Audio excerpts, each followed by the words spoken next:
투전판 문짝이 산산조각 나며 날아간 순간 창고 안의 사내들이 숨을 삼켰습니다. 한 손에는 무쇠 솥뚜껑, 다른 한 손에는 다듬이 빵망이를 든 강씨 안악이 남편을 잡으러 들이닥친 것이었습니다. 남편은 이미 황소 살돈을 몽땅 잃고 바닥에 엎드려 있었고 그 판을 쥐고 흔들던 엄기돌은 비웃으며 말했지요. 억울하면 직접 따서 가져가시오.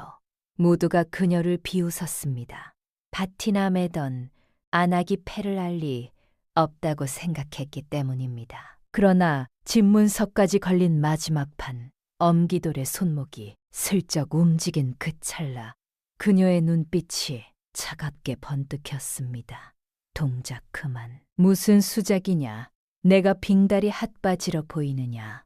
그날 밤 수많은 집안을 울렸던 투전판에 민낯이 드러나기 시작했습니다. 조선 중기 충청도 어느 장씨가 사는 고을에 강복래라는 여인이 살고 있었습니다. 마을 어기 느티나무 아래서 밭을 매는 그녀의 모습은 멀리서 보면 사람이라기보다 바위 같았지요.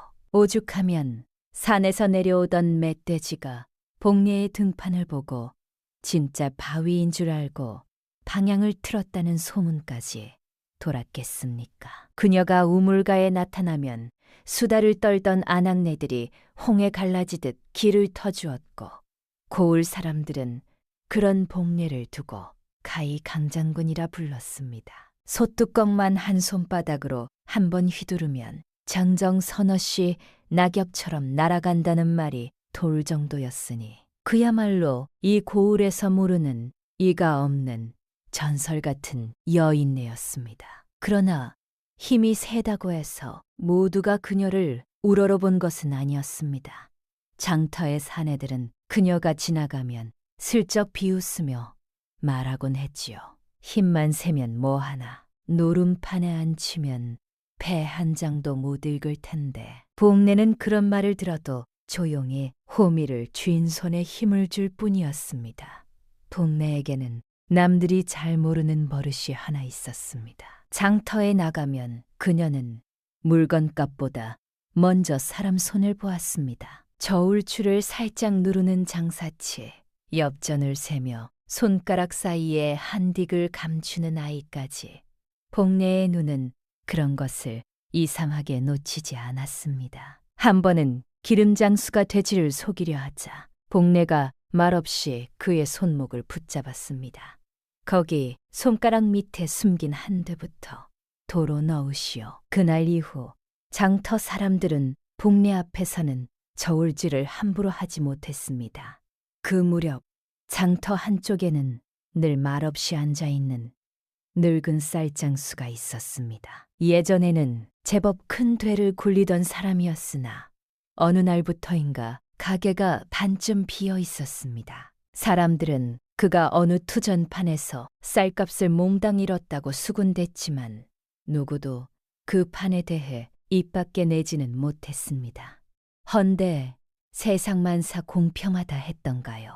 이런 호랑이 같은 복례에게도 딱 하나 남들에게 말 못할 골칫덩이가 있었으니 바로 남편 이봉칠이었습니다. 이봉칠이라는 사내는 복례와는 정반대로 비쩍 마른 몸에 바람만 불어도 날아갈 듯 허약한 위인이었지요. 허우대는 멀쩡하여 인물은 반반했으나 문제는 그 귀가 종이장보다도 얇다는 것이었습니다. 남이 파트로 매주를 쏠다 해도 고개를 끄덕일 위인이니 동네 사람들은 그를 두고 펄럭기 봉칠이라 부르며 혀를 찼습니다. 사건의 발단은 눈발이 내리기 시작하던 어느 장날이었습니다.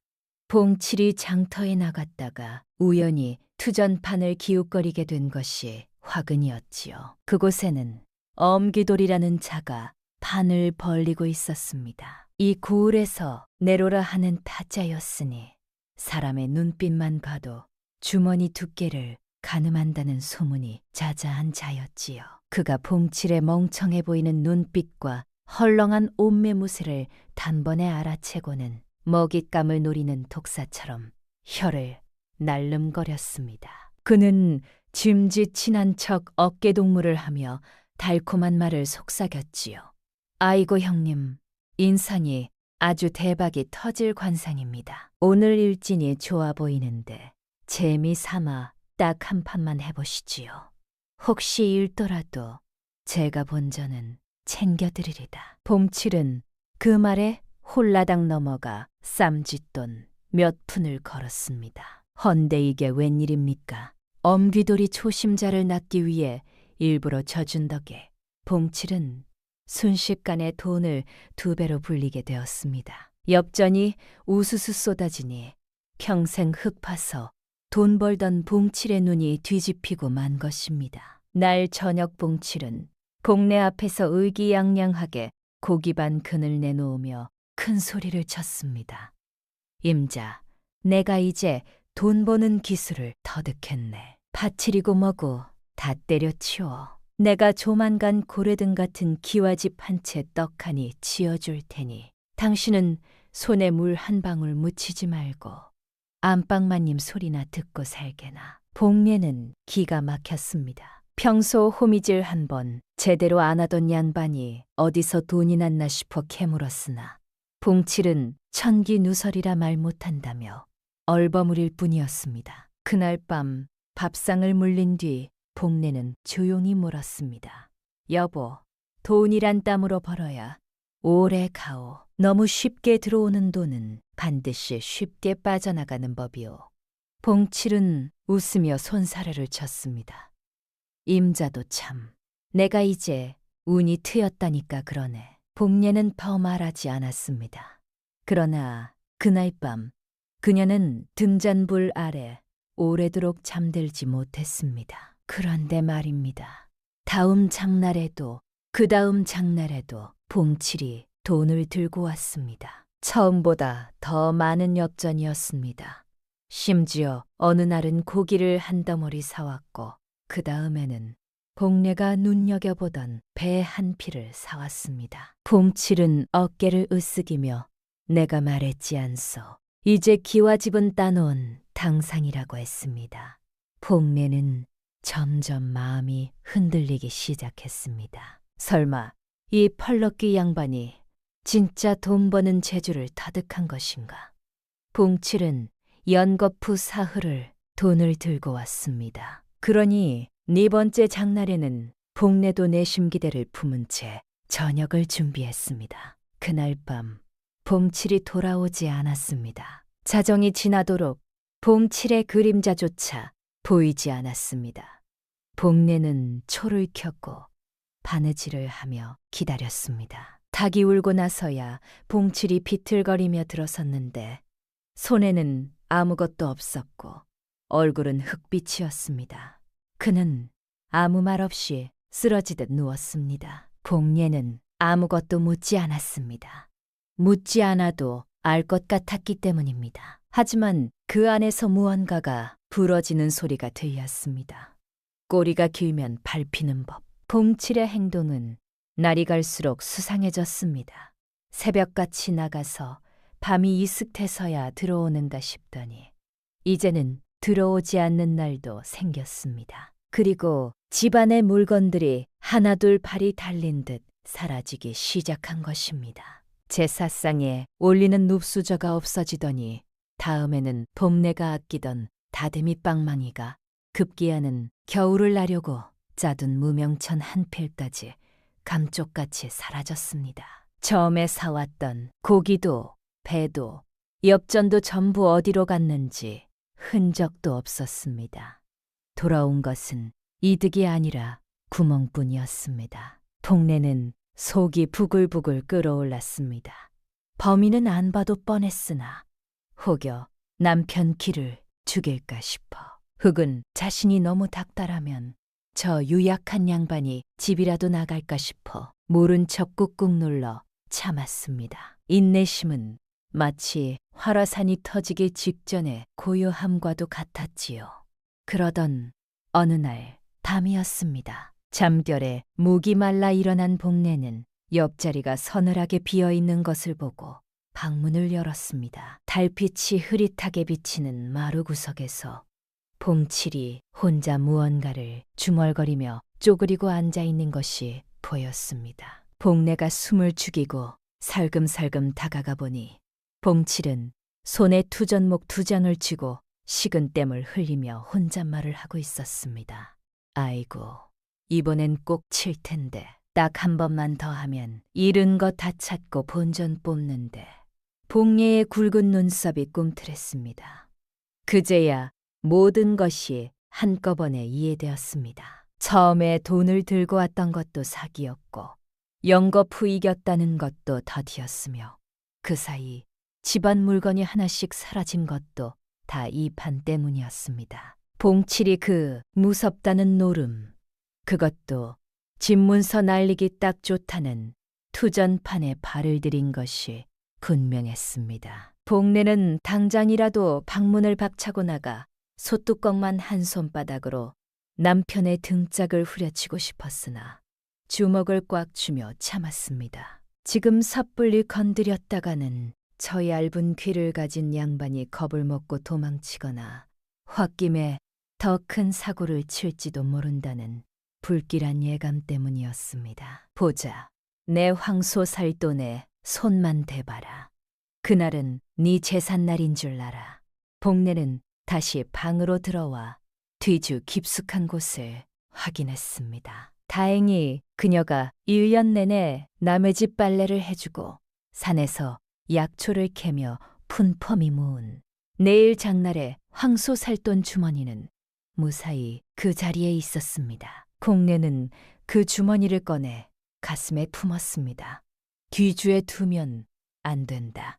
내 몸에 붙여야 한다. 그렇게 품속에 깊이 넣고 눈을 감았습니다. 돈주머니 안에는 엽전만 들어있는 것이 아니었습니다. 빨래터 얼음물에 갈라진 손끝과 남몰래 굶어가며 아내끼니가 모두 그 안에 들어있었습니다. 하지만 봉례는 몰랐습니다.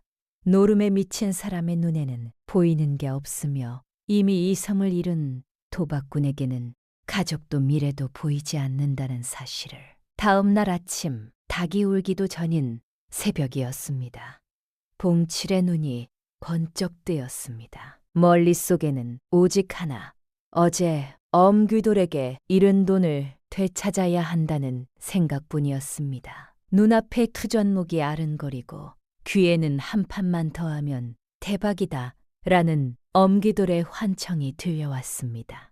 봉칠의 시선이 봉례가 세상 모르고 고히 잠든 사이 품속을 향해 벤처럼 스멀스멀 움직였습니다. 그의 떨리는 손이 봉례의 저고리깃을 조심스럽게 들추자 깊숙한 곳에 숨겨진 돈주머니 끈이 달빛을 받아 희미하게 빛나고 있었습니다. 그것은 단순한 돈이 아니었습니다. 봉례의 땀과 한숨이 쌓인 이 집안을 일으킬 유일한 희망인 황소값이었습니다. 봉칠의 손가락이 끈에 닿으려던 찰나였습니다. 봉례가 눈을 뜨지 않고 나직하게 말했습니다. 손 치워. 봉칠은 기겁을 하며 손을 걷었습니다. 그러고는 못 본 척 다시 누웠습니다. 봉례도 아무 말 없이 눈을 감았습니다. 정막이 어찌나 무겁던지 방 안 공기가 돌처럼 굳어있는 것 같았습니다. 이른 아침 봉례가 일어나 보니 봉칠이 없었습니다. 그리고 저고리 안에 품었던 주머니도 없었습니다. 언제 빼갔는지 알 수가 없었습니다. 짧은 사이에 봉칠이 잠든 봉례의 품에서 주머니를 빼간 것이지요. 봉례의 눈앞이 캄캄해졌습니다. 이것이 어떤 돈입니까? 남의 집 빨래를 해주고 손이 부르트도록 약초를 캐서 모은 그야말로 피 같은 황소값이 아니던가요. 이봉칠 이 인간이 기어이 일을 저질렀구나. 봉례의 입에서 터져나온 고함 소리에 지붕 위의 참새들이 놀라 후드득 날아올랐습니다. 멀리 끝까지 화가 난 봉례는 부엌으로 달려가 무쇠 소뚜껑을 방패처럼 한 손에 쥐고 다른 한 손에는 묵직한 다듬이 빵망이를 꼬나들었습니다. 모습이 흡사 전쟁터에 나가는 장수와 다를 바가 없었지요. 복내가 살문을 박차고 나가자 쿵쿵 울리는 발소리에 땅이 흔들렸습니다. 마을 어귀의 느티나무 아래서 장기를 두던 노인들은 복내의 살기 든든한 눈빛을 보고는 기겁하며 길을 터주었습니다. 아이고, 봉칠놈 오늘이 제삿날이구먼. 저 성질에 투전판을 엎어버릴 텐데 큰일 났네. 큰일 났어.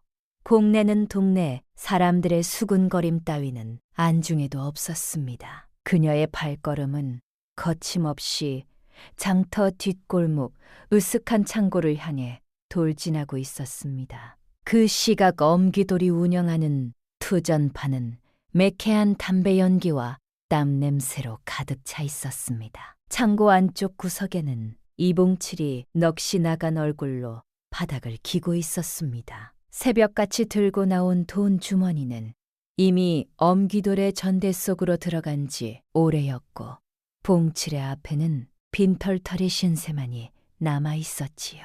봉칠은 엄기돌의 바지 가랑이를 잡고 애원했습니다. 엄서방, 아니 형님, 제발 딱 한 번만, 딱 한 판만 꽈주시오. 내가 이번 판에 따서 이자까지 쳐서 갚을 테니 제발. 엄기돌은 비릿한 웃음을 흘리며 봉칠을 발로 툭 밀어냈습니다. 어제까지만 해도 형님 동생하며 살갑게 굴던 태도는 온데간데 없고 먹잇감을 다 발라먹은 맹수의 차가운 눈빛만이 번뜩였습니다. 어허, 이 서방 질척거리기는. 승부의 세계는 냉정한 법이요. 돈 없으면 집에 가서 빈대떡이나 부쳐 드시지. 왜 여기서 행패요? 주변의 왈패들이 킬킬거리며 봉칠을 조롱했습니다. 봉칠은 억울하고 분해서 눈물이 찔끔 났으나 당장 빈손으로 집에 돌아갔다가는 호랑이 같은 마누라에게 뼈도 못 추릴 것이 뻔해 발길이 떨어지지 않았습니다. 봉칠이 바닥에 이마를 찢으며 통곡하던 바로 그때였습니다. 쾅! 엄청난 굉음과 함께 굳게 닫혀있던 창고 문짝이 종이장처럼 뜯겨나갔습니다. 뿌연 멀지 구름이 일며 창고 안으로 쏟아져 들어오자 노름에 열중하던 꾼들이 깜짝 놀라하던 짓을 멈추고 입구 쪽을 바라보았습니다. 먼지가 가라앉아 그곳에는 거대한 그림자 하나가 떡하니 버티고 서 있었으니 바로 강복래였습니다. 역광을 받아 시커멓게 보이는 그녀의 덩치는 마치 산속곰이나 범처럼 거대해 보였고 한 손에 들린 무쇠 솥뚜껑은 도깨비 방망이보다 더 위협적으로 번들거렸습니다. 창고 안에 있던 장정 10여 명이 그 기세에 눌려 침을 꼴깍 삼켰습니다. 그때 구석에서 한 왈패가 빈정거리며 말했습니다. 아지매, 여긴 국 끓이는 부엌이 아니요. 폐 냄새와 피 냄새가 나는 곳이요. 또 다른 놈이 킬킬거리며 받았습니다. 저 손으로는 폐를 짚는 게 아니라 장독 뚜껑이나 열어야지. 창고 안에 웃음이 번졌습니다. 복례는 대꾸하지 않았습니다. 다만 천천히 안으로 걸음을 옮겼습니다. 엄기돌마저 쥐고 있던 투전목을 떨어뜨릴 뻔했지요. 공례가 뚜벅뚜벅 창고 안으로 걸어 들어오자 낡은 마룻바닥이 그녀의 무게를 이기지 못하고 삐그덕거리는 비명을 질렀습니다. 복례의 눈이 좌우를 훑더니 구석에 쭈그려 앉아있는 남편 이봉칠에게 꽂혔습니다. 봉칠은 마누라를 보자마자 사색이 되어 엄기돌의 등 뒤로 숨으려 들었습니다. 하지만 복례의 손이 더 빨랐습니다. 그녀는 성큼성큼 다가가 봉칠의 뒷덜미를 낚아채더니 짐짝처럼 공중으로 들어올렸습니다. 이 화상아, 내 황소값 어디 갔어? 그 돈이 어떤 돈인데 여기다 처박아. 복례의 호통 소리가 어찌나 큰지 창고 천장의 촛불이 꺼질 듯 흔들렸습니다. 봉칠은 허공에서 발버둥 치며 살려달라고 비명을 질렀습니다. 아이고, 임자, 잘못했네. 저 저놈들이 사기를 쳐서 다 잃었어. 내 탓이 아니여. 봉칠의 변명에 복례는 그를 바닥에 내동대게 치고는 시퍼런 눈으로 엄기돌을 노려고 왔습니다. 엄기돌은 당황한 기색을 감추고 짐짓 여유로운 척 부채를 펼쳐들었습니다. 이게 무슨 행패요. 여긴 엄연히 신성한 승부의 장이거늘. 밭이나 메고 부엌에서 솥뚜껑이나 닦을 안하기 여기가 어디라고 설치시오. 엄기돌의 말에 주변 왈패들이 낑낄거리며 분위기를 잡았습니다. 덩치는 커도 결국 여자 하나가 뭘 어쩌겠냐는 심산이었지요. 복례는 콧방귀를 끼며 엄기돌 앞으로 다가갔습니다. 그녀가 한 걸음 내디딜 때마다 엄기돌의 목을대가 꿀렁 움직였습니다. 복례가 다듬잇 빵망이로 엄기돌 앞 탁자를 쿵 내리찍으며 말했습니다. 내 남편 꼬드겨서 훔쳐간 돈 내놓으시오. 돈은 내 핏대리요. 탁자가 점 갈라지며 금이 가자 엄기돌의 눈가가 파르르 떨렸습니다. 하지만 그는 산전수전 다 겪은 타짜 중에 타짜였습니다. 여기서 물러섰다가는 이 바닥에서 장사를 접어야 할 판이었기에 그는 표정을 싹 굳히고 복례를 도발하기 시작했습니다. 아지매, 억지 부리지 마시오. 이 서방이 제 발로 걸어와서 잃은 돈을 왜 나한테 달라고 하오. 딴 놈이 있으면 잃는 놈도 있는 법이지. 엄기돌은 얄밉게 웃으며 비아냥거렸습니다. 정 억울하면 아지매가 직접 따서 가져가시든가. 안채에서 솥뚜껑이나 닦던 안하기 투전목이나 만져보셨나 모르겠지만 말이요. 그것은 명백한 조롱이자 무시였습니다. 왈패들이 와하하 웃음을 터뜨리며 복례를 비웃었습니다. 바닥에 엎드린 봉칠은 임자 그냥 가세. 저놈들 무서운 놈들이요 하며 복례의 치맛자락을 잡아 끌었습니다. 하지만 복례는 물러서지 않았습니다. 오히려 그녀의 입가에 서늘한 미소가 번지기 시작했지요. 그녀는 손에 든 솥뚜껑과 방망이를 바닥에 퀨 하고 내려놓았습니다. 따서 가져가라 이거지. 복례는 엄귀돌에 맞은편 의자를 끌어당겨 터썩 주저앉았습니다. 튼튼해 보이던 나무의자가 그녀의 묵직한 하중을 견디지 못하고 부지직 소리를 내며 위태롭게 비명을 질렀습니다. 복례가 소매를 걷어붙이며 엄귀돌을 똑바로 응시했습니다. 그깟 배짱 맞추기 내가 못할 줄 아나. 족보고 나발이고 돈만 따면 잔땡 아니요? 좌중의 웃음소리가 뚝 끊겼습니다. 안채에서나 있을 여인이 조선팔도 최고의 타짜에게 도전장을 내민 것입니다. 그런데 말입니다. 복례의 서슬퍼런 선전포고에 시끌벅적하던 투전파는 찬물을 끼얹은 듯 조용해졌습니다. 감히 천하의 타짜 엄기돌에게 그것도 누름의 노자도 모르는 아낙네가 솥뚜껑을 내던지며 덤벼들었으니 그럴만도 했지요. 엄기돌은 기가 막히다는 표정으로 부채를 접어 손바닥을 탁 쳤습니다. 참으로 용기 가상한 아지매라 비꼬며 족보고 나발이고 돈만 따면 된다는 그 배포 하나는 인정해 주겠노라 짐짓 여유를 부렸습니다. 그러고는 판도는 있느냐며 은근히 복례를 떠보았지요. 복례는 품속에서 낡은 은비녀 하나를 꺼내 탁자 위에 퀭하고 내려놓았습니다. 시집 올 때 친정어머니가 물려주신 유일한 폐물이었으나 지금 그녀의 눈에는 오직 잃어버린 황소값을 찾아야 한다는 일념뿐이었기에 망설임이라고는 찾아볼 수 없었습니다. 엄기돌은 은비녀를 집어들어 이리저리 훑어보고는 비릿한 미소를 지었습니다. 썩 좋은 물건은 아니나 정성을 봐서 받아주겠다며 혹시 배를 보는 법은 아느냐고 물었습니다. 투전은 엄연히 족보 싸움이니 말입니다. 이에 복례는 코웃음을 치며 대수롭지 않게 대꾸했습니다. 족보는 양반네들이나 따지는 것이고 나는 그런 건 모르오. 그냥 같은 끝수 2장이면 높은 패 아니요. 그 말에 구경하던 왈패들이 대를 잡고 되꿀었습니다. 투전에서 같은 끝수의 패 2장인 땡이 가장 높은 족보이니 아주 틀린 말은 아니었으나 타짜 앞에서 끝수 맞추기를 논하는 꼴이 우스웠던 탓입니다. 엄기돌 역시 속으로 쾌째를 불렀습니다.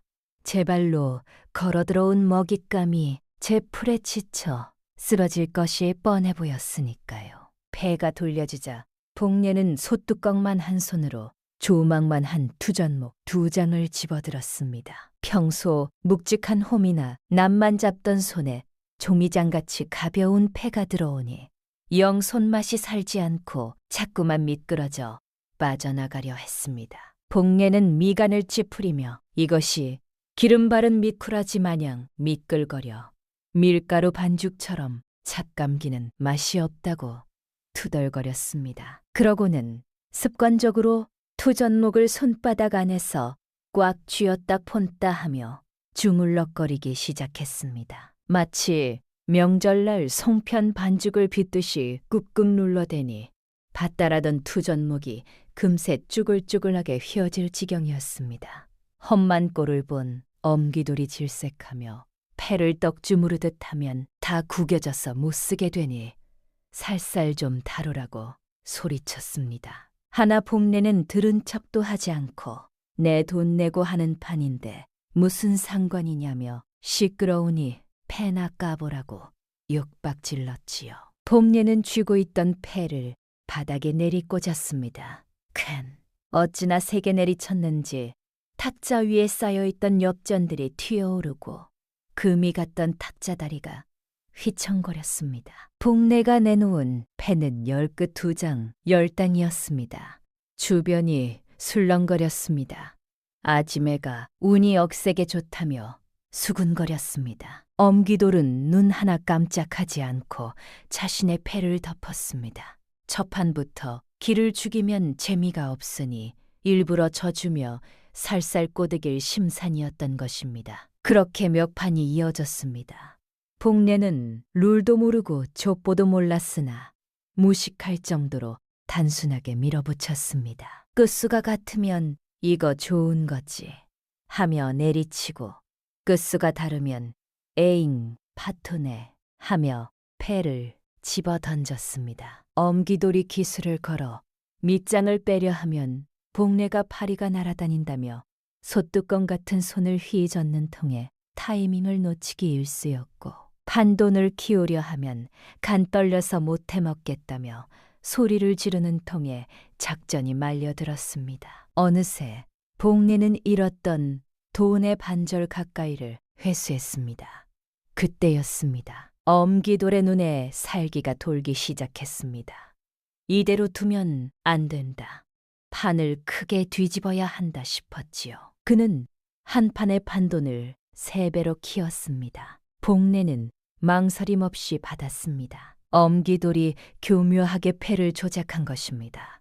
패를 섰는 척 손을 놀려 자신에게 유리한 패를 맨 위에 얹어두었지요. 결과는 엄기돌의 승리였습니다. 복례의 앞에 쌓여있던 엽전이 한꺼번에 털려나갔습니다. 봉칠이 헝하며 입을 막았습니다. 복례는 굳은 얼굴로 아무 말도 하지 않았습니다. 창고 안의 공기가 달라졌습니다. 조금 전까지 복례를 두려워하던 왈패들의 눈빛이 다시 살아났습니다. 거봐라, 힘만 센 안악이 타짜를 어찌 이기겠나. 누군가 낮게 웃었습니다.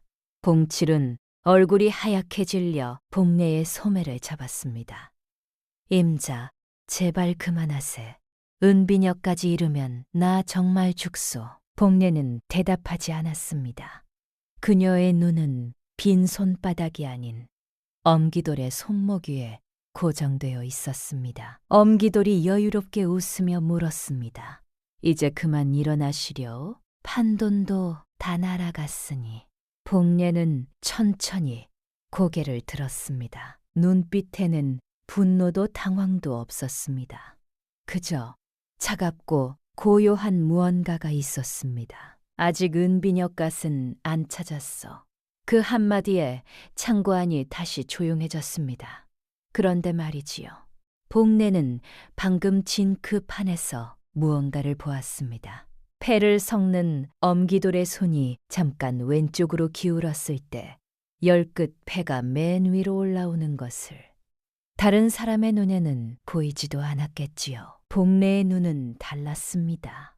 사실 복내에게는 남들이 모르는 기이한 재주가 하나 있었으니 바로 타고난 눈썰미였습니다. 여름날 밥상을 차릴 때면 윙윙거리는 파리떼가 극성이었는데 복내는 파리채도 쓰지 않고 날아가는 파리를 젓가락으로 낚아채는 신기를 부리곤 했지요. 그러니 파리보다 느린 엄기돌의 손기술 따위가 복내의 눈을 피할 수 있을 리 만무했습니다.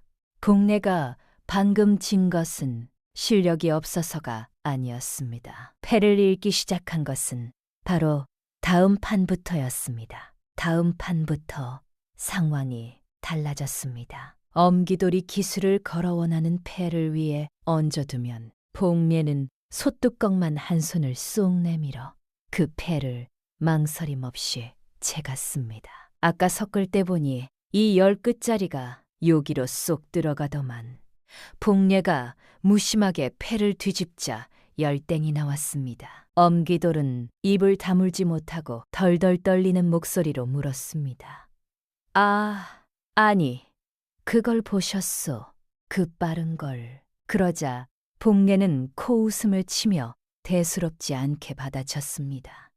그게 뭐 대수라고. 우리 집 부엌에 날아다니는 똥파리가 이것보다 훨씬 빠르겠어. 어느새 복례의 앞에는 딴 돈이 산더미처럼 쌓여갔습니다. 잃었던 황소값은 진작에 찾았고 이자에 이자까지 붙어두둑한 쌈짓돈이 되었지요. 상황이 심상치 않게 돌아가자 봉칠이 안절부절 못하며 복례의 옷자락을 잡아당겼습니다. 여보, 이제 그만 일어나는 게 어떻겠어. 본전도 잡고 이문도 꽤 남았으니 오늘은 이만하고 갑시다. 응? 봉칠이 애원하듯 속삭였으나 복례의 귀에 그런 나약한 소리가 들릴 리 없었습니다. 그녀는 어깨를 으쓱하며 남편의 손을 툭 쳐냈습니다. 사내대장부가 어찌 그리 간이 콩알만 하오. 내 기왕 시작한 거 저 양반 콧대를 아주 납작하게 눌러놓고 갈 테니 가만히 있으시오. 복례는 다시 엄기돌을 쏘아보며 재촉했습니다. 자, 멍하니 있지 말고 얼른 돌리시오. 이번엔 좀 빨리 해보시구려. 하품 나오니 말이오. 엄기돌의 이마에 식은땀이 송골송골 맺히기 시작했습니다. 밑장을 빼려 하면 복례의 눈이 매섭게 빛나고 패를 바꿔치려 하면 기가 막히게 그쪽을 쳐다보니 도무지 기술을 쓸 수가 없었습니다. 가짜 인생 최대의 위기가 닥쳐온 셈이었지요. 그런데 말입니다. 판도는 점점 커져 어느새 산더미처럼 쌓여갔고 두전판의 공기는 팽팽하게 당겨진 활시위처럼 터질 듯이 부풀어 올랐습니다. 산더미처럼 쌓인 판돈을 앞에 두고 엄귀돌의 눈빛이 독사처럼 서늘하게 가라앉았습니다.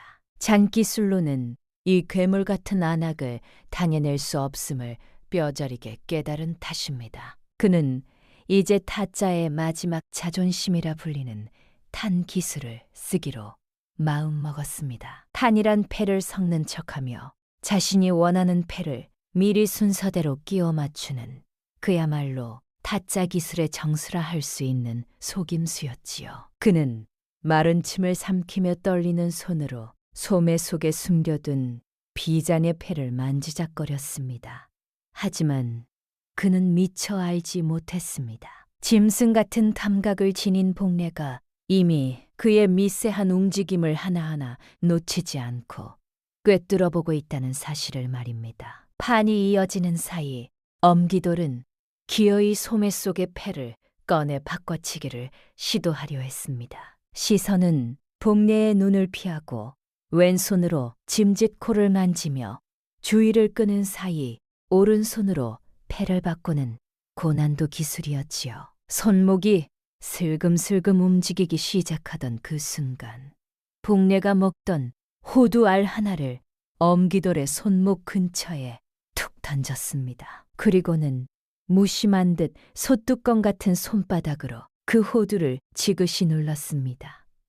빠직 짧고 강렬한 파열음이 들렸습니다. 복례가 손을 떼자 단단하던 호두는 형체도 없이 가루가 되어 있었고 두꺼운 나무 탁자 위에는 깊은 손자국이 선명하게 패여 있었습니다. 엄기돌은 자신의 손목뼈가 저 호두처럼 으스러지는 상상을 하며 그만 헝하고 숨을 멈췄습니다.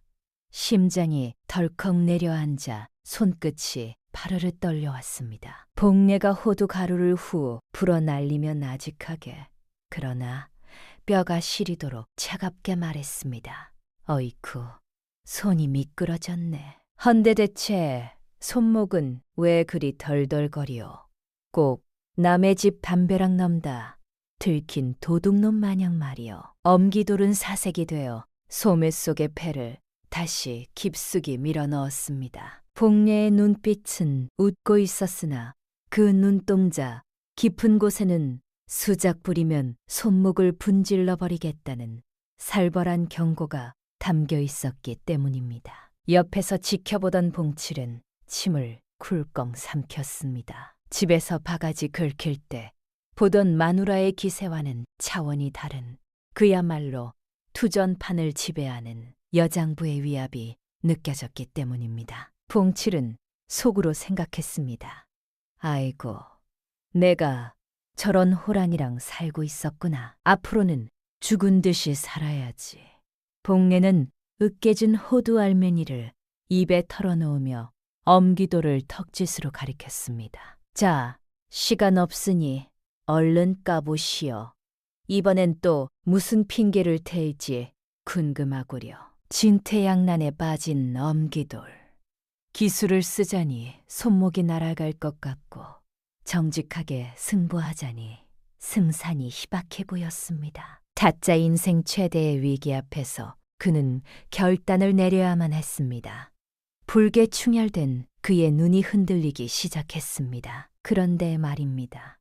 엄기돌은 으스러질 뻔한 자신의 손목을 감싸주며 마른 침을 꿀꺽 삼켰습니다. 힘으로 제압하려니 상대는 솥뚜껑도 접어버릴 천하장사여 기술을 쓰려니 매보다 매서운 눈으로 감시하고 있으니 그야말로 진퇴양난이었습니다. 하지만 그는 산전수전 다 겪은 타짜 중에 타짜였습니다. 이대로 물러서면 평생 쌓아온 명성이 바닥에 떨어질 것이 뻔했기에 그는 최후의 승부수를 띄우기로 결심했습니다. 기술이 안 통하면 심리전으로 승부를 볼 셈이었지요. 엄기돌은 복례의 눈을 가늘게 바라보다가 일부러 목소리를 낮췄습니다. 아짐에 힘이 세다고 세상이 다 무서워하는 줄 아시오. 결국 여인은 집안 사람이고 이런 판에서는 산의 손끝 하나 못 이기는 법이요. 복례는 잠시 말이 없었습니다. 창고안 사내들이 다시 웃기 시작했습니다. 그때 복례가 천천히 고개를 들었습니다. 그럼 오늘 한번 보시오. 집안 사람, 손이 쥐박 도둑놈, 손보다 빠른지 느린지 웃음소리가 뚝 멎었습니다. 엄기돌은 짐짓 여유로운 척 부채를 펼치며 다시 입을 열었습니다. 아짐에 힘자랑은 그만하시고 본론으로 들어갑시다. 이렇게 푼돈이나 따먹어서 언제 부자 되겠어. 우리 여장부답게 끝장을 보는 게 어떻겠어. 복례는 입가에 묻은 호두가루를 털어내며 피식 웃었습니다. 끝장이라니 어떻게 하면 되겠느냐고 되묻는 그녀의 목소리에는 두려움이라곤 조금도 섞여 있지 않았습니다. 그러자 엄기돌이 눈을 번뜩이며 탁자를 내리쳤습니다. 이 판에 내 전 재산과 이 투전판, 운영권, 그리고 아지매가 그토록 탐내는 내 손목까지 걸겠어. 대신 엄기돌이 검지 끝으로 봉칠의 품을 가리키며 서늘한 목소리로 덧붙였습니다. 댁은 지금 살고 있는 집문서를 것이오. 그 말에 옆에서 숨죽이고 있던 봉칠이 기겁을 하며 펄쩍 뛰었습니다. 집문서라니 그게 어떤 집인데 그러느냐며 사색이 되어 복내의 바지가라니를 붙잡고 늘어졌습니다. 돈은 잃어도 좋지만 집을 날리면 우린 길바닥에나 앉아야 한다며 제발 정신 좀 차리라고 눈물로 호소하는 봉칠의 꼴이 참으로 가과이었습니다. 하지만 복내의 표정은 태연하기만 했습니다. 그녀는 귀찮다는 듯 남편의 정강이를 툭 걷어차며 말했습니다. 아이고, 좀 조용히 하시오. 사내가 칼을 뽑았으면 무라도 썰어야지. 왜 이리 방정이오. 복내는 남편을 구석으로 밀어버리고는 엄기도를 똑바로 응시했습니다. 탑자, 너머 그의 눈빛이 미세하게 흔들리는 것을 복내의 매서운 눈썰미가 놓칠 리 없었지요. 저놈이 지금 허세를 부리고 있다는 것을 본능적으로 알아챈 것입니다. 복내가 탁자 위에 팔을 괴며 나직하게 읊조렸습니다. 집문서라 조소 거 받아주리다. 봉칠이 악하고 비명을 지르며 뒷목을 잡고 쓰러지는 신음을 했으나 복녀는 아랑곳하지 않고 조건을 하나 더 걸었습니다. 엄기돌이 의아한 표정으로 그게 무엇이냐 묻자 복내가 쓰러져 있는 봉칠의 뒷덜미를 잡아 일으켜 세우며 호탕하게 외쳤습니다. 내 이 쓸모없는 남편도 덤으로 걸겠소. 내가 지면 집문서랑 이 화상까지 싹 데려가서 종으로 부려먹든 국을 끓여 먹든 마음대로 하시오. 투전판이 술렁거렸습니다. 남편을 노름판 판돈으로 걸다니 듣도 보도 못한 기상천외한 배핀이었기 때문입니다. 봉칠은 눈물 콧물을 쏟으며 날 팔아먹다니 내가 아무리 못났어도 당신 서방님 아니냐며 바닥을 쳤습니다. 하나 복내는 남편의 등짝을 찰싹 때리며 당신이 저지른 일이니 당신 몸뚱이로 갚아야 할 것 아니냐고 억울하면 이기게 비나이다 하고 기도나 하라고 핀잔을 주었습니다. 엄기돌은 기가 막혀 헛웃음을 흘렸으나 속으로는 쾌재를 불렀습니다. 상대가 흥분해서 무리수를 2개 만드는 것, 그것이 바로 그가 노리던 바였으니까요. 배포를 샀다며 외친 엄기돌이 마지막 패를 돌릴 채비를 했습니다. 엄기돌은 마른 침을 삼키며 짐짓비장한 목소리로 말했습니다. 좋습니다. 이번 판은 판돈을 2배로 키워봅시다. 대신 공평하게 패는 제가 섰고 아지매가 떼어주는 것으로 합시다. 복내는 잠시 멈추더니 시큰둥하게 고개를 끄덕였습니다. 그러시구려. 뭐 누가 섞든 끝수만 잘 나오면 그만 아니겠소. 허락이 떨어지자 맞아 엄기돌의 손이 춤을 추기 시작했습니다. 슈륵 슈륵 그의 손가락 사이에서 두 전목들이 마법처럼 제자리를 찾아 들어갔습니다. 끝은 여기, 육끝은 저기, 그리고 결정적인 열땡을 만들 열끝은 맨 밑바닥으로. 일반인의 눈에는 그저 평범한 석기로 보였으나 그 찰나의 순간에 승패는 이미 엄기돌의 계산대로 끝난 것이나 다름없었습니다. 규경하던 왈패들이 탄성을 질렀습니다. 와, 역시 엄형님 손기술은 알아줘야 해. 아주머니, 이제 빈털털이 되는 건 시간 문제네. 완벽하게 설계된 폐뭉치를 내려놓으며 엄기돌이 회심의 미소를 지었습니다. 자, 아지매, 원하시는 만큼 떼어보시지요. 그런데 이때였습니다. 복례가 솥뚜껑만 한 손을 들어 폐뭉치를 덥석 집어들더니 떼어내기는커녕 양손으로 폐를 움켜쥐고는 맷돌 돌리듯 비벼대기 시작하는 게 아니겠습니까? 바스락, 으드득, 종이로 만든 투전목이 비명을 지르는 소리가 적막한 투전판을 채웠습니다. 아니, 이 투전목이 왜 이리 끈적거려? 누가 여기다 기름이라도 발라놨나? 복례는 투덜거리며 투전목을 빨래 비비듯 북북 문질러댔습니다. 마치 냇가에서 묵은 때가 낀 서방님 속옷을 빨래 방망이로 두드리듯, 혹은 장날에 팔찰진 수제비 반죽을 치대듯 거침없는 손길이었습니다. 패들이 서로 엉키고 구겨지며 엄기돌이 맞춰놓은 순서는 순식간에 엉망진창이 되고 말았습니다. 공칠이 기겁을 하며 소리쳤습니다. 이 임자, 그게 무슨 짓이여? 투전목을 떡주무르듯 하면 어쩌자는 겨. 엄기돌 역시 눈앞이 캄캄해져 비명을 지르듯 외쳤습니다. 아니, 아지매, 그냥 떼기만 하라니까. 왜 패를 뒤죽박죽으로 만듭니까? 그러자 복례는 퉁명스럽게 대꾸하며 콧방귀를 뀌었습니다. 내 돈 걸고 하는 판인데 내 마음이지. 왜 소리를 지르고 그러시오.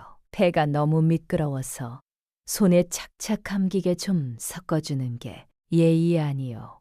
복례는 마지막으로 패 뭉치를 바닥에 쿠안하고 내리쳤습니다. 어찌나 힘을 줬는지 투전목 모서리가 뭉개지고 맨 위에 있던 패는 반으로 접혀 너덜너덜해질 지경이었습니다. 엄귀돌은 울고 싶은 심정이었습니다. 수십 년을 갈고 닦은 천하의 탄 기술이, 시골 안악의 빨래터 기술이 한방에 무참히 박살난 순간이었지요. 결국 패는 아무런 조작 없이 하늘의 뜻에 맡긴 채 공평하게 나누어졌습니다. 엄기돌은 떨리는 손으로 자신의 패를 확인했습니다. 9끝 2장 9땡이었습니다. 나쁘지는 않으나 복례의 기세로 보아 안심할 수 없는 패였습니다. 반면 복례는 패를 확인하고는 미간을 찌푸리며 고개를 켜웃거렸습니다. 그녀의 표정을 본 봉칠은 심장이 덜컥 내려앉아 마음속으로 비명을 질렀습니다. 엄기돌이 승기를 잡았다고 확신하며 먼저 패를 까뒤집었습니다. 자, 보시오. 9끝 2장이요. 천하의 9땡이란 말이요. 이 판은 내가 먹은 거나 다름없어. 9끝 2장이 선명하게 탁자 위를 수놓았습니다. 구경하던 월패들이 환호성을 질렀고 봉칠은 그 자리에 주저앉아 땅을 쳤습니다. 하지만 복례는 여전히 심드렁한 표정으로 콧구멍을 후비며 말했습니다. 9끝짜리 2개라서 9끝지요. 거참, 이름 한번 촌스럽네. 엄기돌이 의기양양하게 재촉했습니다. 긴 말 필요 없으니 패나 까보라고. 판돈이랑 집문서 싹 다 내놓아야 할 테니 말이요. 복례는 줄 거면 곱게 주지 뭘 그리 재촉하냐며 투덜거리고는 쥐고 있던 패를 탁자 위에 패대기 쳤습니다. 탁 경쾌한 소리와 함께 복례의 패가 공개되었습니다. 그 순간 엄기돌의 눈이 튀어나올 듯 커졌고 주저앉아 있던 봉칠이 용수철처럼 튀어올랐습니다. 투전판에 있던 모든 이들의 입에서 동시에 헝하는 소리가 터져나왔습니다. 복례가 내놓은 패는 10끝 2장, 바로 10땡이었습니다. 9땡을 짓밟을 수 있는 유일한 상위족보, 10땡이 거짓말처럼 복례의 손끝에서 나온 것입니다. 복례는 연문을 모르겠다는 듯 어리둥절한 표정으로 남편에게 물었습니다. 여보, 이거 9끝보다 10끝이 더 좋은 거요. 왜들 그리 놀라오? 봉칠은 대답 대신 복례를 와락 끌어안고 덩실덩실 춤을 추기 시작했습니다. 10땡이라며 우리가 이겼다고, 집도 지키고 나도 살았다고 고래고래 소리를 질렀습니다. 10당의 등장에 투전판이 발칵 뒤집혔습니다. 공칠이 덩실덩실 춤을 추고 구경꾼들이 환호하는 사이 엄기돌의 얼굴은 불다 못해 검게 죽어가고 있었습니다. 전 재산은 물론이요, 투전판 운영권과 손목까지 걸었던 승부에서 촌부에게 처참하게 패배했으니 그 충격은 이루 말할 수 없었지요. 하지만 엄기돌은 이 바닥에서 잔뼈가 굵은 악당이었습니다. 그는 순순히 물러날 위인이 아니었기에 패배를 인정하는 대신 탁자를 주먹으로 콩 내리치며 고래고래 고함을 질렀습니다. 잠깐, 이 승부는 무효다. 저 여편네가 사기를 쳤어. 갑작스러운 호통에 춤을 추던 봉칠이 멈칫했고 좌중이 조용해졌습니다. 복내는 기가 차다는 표정으로 콧방귀를 끼며 사기라니 내가 무슨 재주로 사기를 치냐며 나는 끝수맞춘 죄밖에 없다고 받아쳤습니다. 그러자 엄기돌은 핏발선 눈으로 복례를 노려보며 억지를 부리기 시작했습니다. 둔한 손으로 어찌 열땡을 잡느냐며 분명 소매 속에 미리 숨겨둔 패를 꺼낸 것이 틀림없으니 내 눈은 못 속인다고 길길이 날뛰었지요. 이는 적반하장도 유분수라 자기가 하려던 짓을 남에게 뒤집어 씌우는 꼴이었습니다. 엄기돌이 증거를 찾겠다며 복례의 패를 향해 잽싸게 손을 뻗었습니다. 그의 오른손 소매 안에는 미리 준비해둔 껍데기 패 한 장이 숨겨져 있었고 그 손놀림은 독사가 먹이를 무는 것처럼 빠르고 은밀했습니다. 동사람의 눈으로는 도저히 쫓을 수 없는 찰나의 순간이었습니다. 구경하던 사람들은 그저 엄기돌이 복례의 패를 확인하려는 줄로만 알았습니다. 그러나 바로 그 순간 복례의 입에서 천둥 같은 호령이 터져나왔습니다. 동작 그만. 어디서 패를 건드려. 우렁찬 고함 소리와 함께 복례가 엄기돌의 손목을 공중에서 낚아챘습니다. 마치 날아가는 파리를 젓가락으로 잡듯 정확하고도 무시무시한 속도였습니다. 엄기돌의 손이 복례의 폐에 닿기 직전 허공에서 딱 멈춰서고 만 것입니다. 복례가 그를 무섭게 노려보며 나직하게 으르렁거렸습니다. 수작 부리지 마라.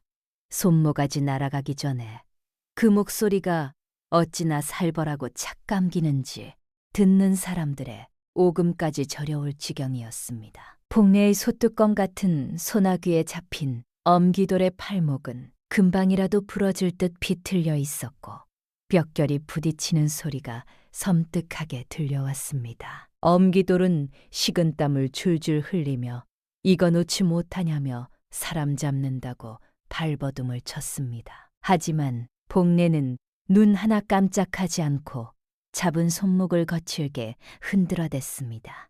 그러자 엄기돌의 넓은 소매 안에서 무언가가 우수수 쏟아져 내렸습니다. 투두둑. 바닥에 떨어진 것은 다름 아닌 투전목들이었습니다. 온갖 높은 끝수의 패들이 엄기돌의 소매 속에 숨겨져 있었던 것입니다. 광경을 본 구경꾼들이 경악하며 웅성거렸습니다. 저거 봐. 엄기돌이 사기꾼이었어. 세상에 소매에 패를 한 뭉텅이나 숨기고 있었네. 그때였습니다. 창고 한쪽 구석에서 그동안 한마디도 하지 않고 있던 그 늙은 쌀장수가 천천히 자리에서 일어섰습니다. 그의 눈이 바닥에 쏟아진 투전목들을 천천히 내려다보았습니다. 나도 저놈한테 당했어. 목소리는 낮았으나 창고 안이 쩔렁하게 울렸습니다. 작년 가을 장날이었어. 쌀 팔아온 돈 몽당 저판에서 날렸지요. 이 서방뿐이 아닐 거요. 여기 있는 사람 절반은 저놈 사기에 속았을 거요. 그 말이 끝나자 또 다른 사내가 일어섰습니다. 내 홀레 미천도 저놈 손에 들어갔어. 이어 한 젊은 아나기 문가에서 울먹이며 말했습니다. 우리 아버지도 저판에서 논문서를 읽고 병이 들었어. 하나둘 입이 열리자 엄기돌의 죄는 눈덩이처럼 불어났습니다. 조금 전까지 그를 형님이라 부르던 왈패들조차 슬금슬금 뒤로 물러났습니다. 엄기돌의 얼굴이 하얗게 질렸습니다. 이제 창고 안절반이 일어서고 있었습니다. 복내는 바닥에 널브러진 투전목들을 덕짓으로 가리키며 엄기돌을 내려다보았습니다. 보아하니 기술 들어가려다 딱 걸리셨구먼. 타짜 양반, 내 눈이 네 손보다 빠르다는 건 몰랐소? 엄기돌은 고통과 수치심에 입술을 깨물었습니다. 더 이상 변명할 여지가 없었으나 이대로 끝낼 수는 없다는 도끼가 치밀어 올랐습니다. 그는 남은 한 손으로 품속에 숨겨둔 단도를 꺼내려 했습니다. 놈의 눈에 살기가 번뜩였습니다. 하지만 복내가 그 남새를 놓칠 리 없었습니다. 그녀는 잡고 있던 손목을 확 잡아당겨 엄기돌의 중심을 무너뜨린 뒤 비어있는 다른 손으로 그의 뺨을 시원하게 후려갈겼습니다. 짝! 어찌나 소리가 큰지 투전판 전체가 쩌렁쩌렁 울릴 정도였습니다. 엄기돌의 몸이 팽이처럼 공중에서 빙그르르 돌더니 바닥에 처박혔습니다. 입안이 터져 피가 튀고 이빨 두어 개가 허공을 날았습니다. 정신이 혼미해진 엄기돌은 단도를 꺼낼 엄두조차 내지 못하고 그저 끙끙 앓는 소리만 낼 뿐이었습니다. 복리는 쓰러진 엄기돌 앞에서 손바닥을 탁탁 털며 일깔했습니다. 어디서 감히 내 앞에서 타짜 흉내를 내. 내가 빙다리 핫바지로 보이느냐.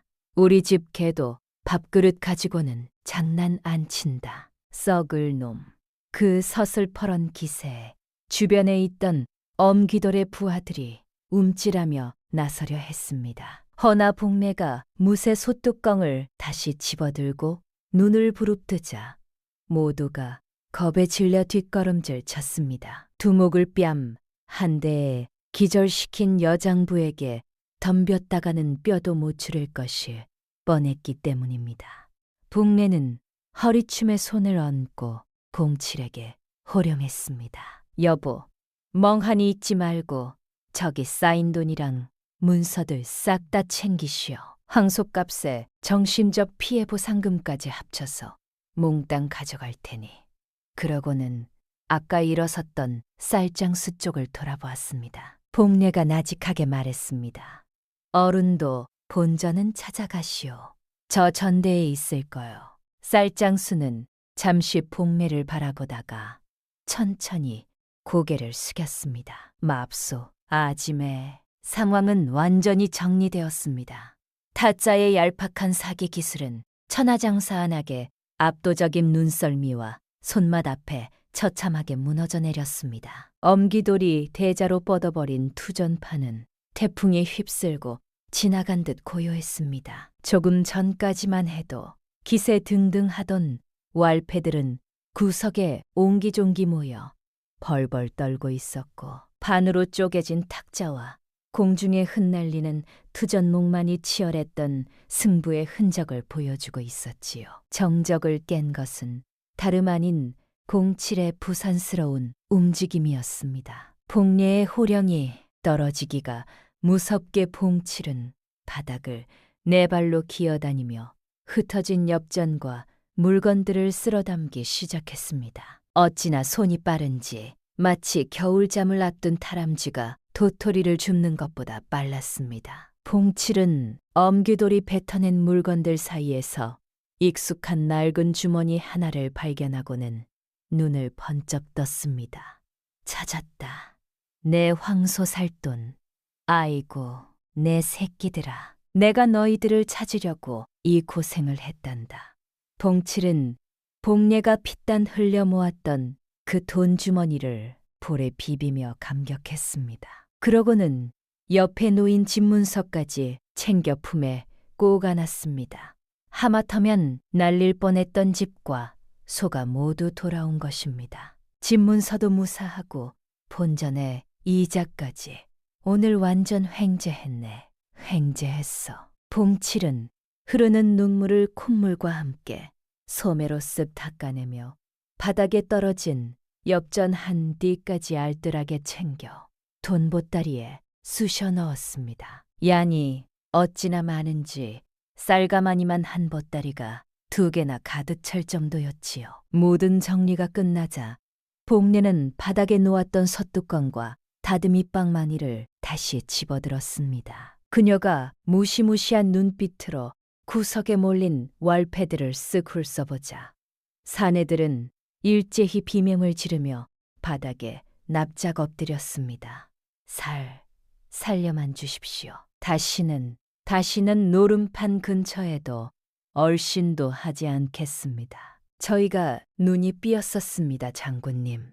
복례는 콧방귀를 끼며 엎드린 그들에게 나직하게 경고했습니다. 다시는 내 남편 꼬드겨서 이런 짓거리를 벌이지 마라.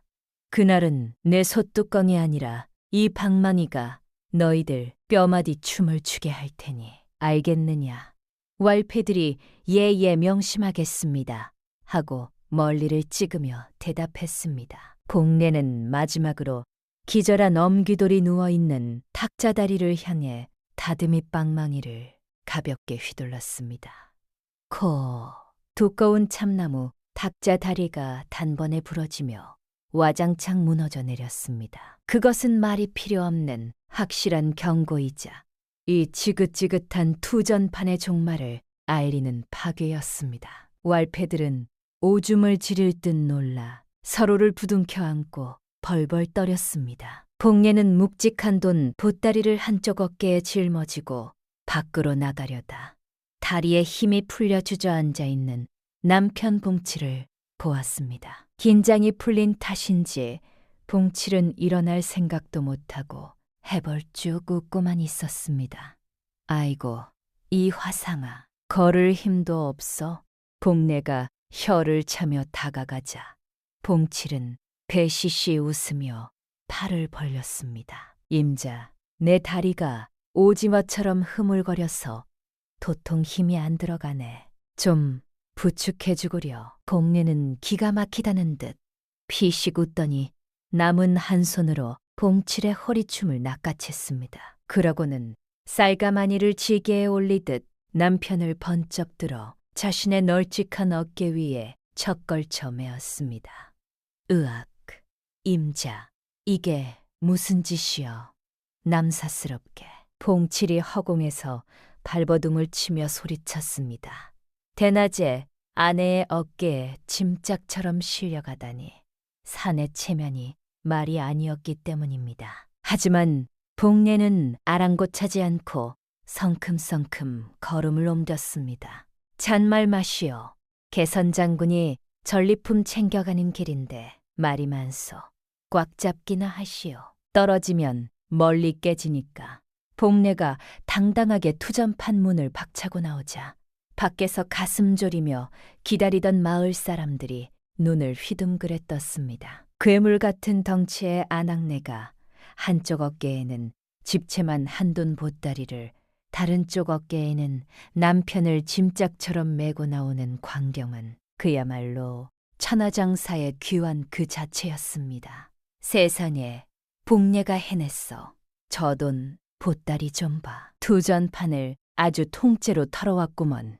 사람들의 환호와 박수 소리가 장터를 가득 메웠습니다. 복례의 어깨에 매달린 봉칠은 처음에는 창피해서 얼굴을 가렸으나 사람들이 박수를 치며 역시 이 서방 내 마누라가 최고네 하고 치켜 세우자 금세 기분이 좋아졌습니다. 그는 언제 부끄러워했냐는 듯 고개를 쳐들고 손을 흔들며 거드름을 피웠습니다. 하하, 봤는가. 우리 마누라가 조선 제1의 타짜도 때려잡았네. 내가 이 여자의 남편이요. 내가. 복례는 그런 남편의 엉덩이를 툭 치며 핀잔을 주었습니다. 시끄럽소. 집에 가서 쇠죽이나 쏜 생각이나 하시오. 두 사람은 붉게 물드는 저녁 노을을 배경으로 집을 향해 걸어갔습니다. 복례의 묵직한 발걸음마다 흙먼지가 피어올랐고 그녀의 등에서 제잘거리는 봉칠의 목소리는 끊이지 않았지요. 모습은 마치 호랑이가 토끼를 물고 가는 것 같기도 하고 어미 곰이 철없는 새끼를 업고 가는 것 같기도 하여 눈 이들로 하여금 절로 미소를 짓게 만들었습니다. 그날 밤 봉칠은 처음으로 복내 앞에 무릎을 꿇었습니다. 임자, 내가 미쳤었어. 당신 손에 박힌 굳은 살을 훔친 것이나 다름없었어. 복례는 한참을 말없이 그를 바라보았습니다. 그러고는 낮게 말했습니다. 다시는 내 땀을 노름판에 던지지 마시오.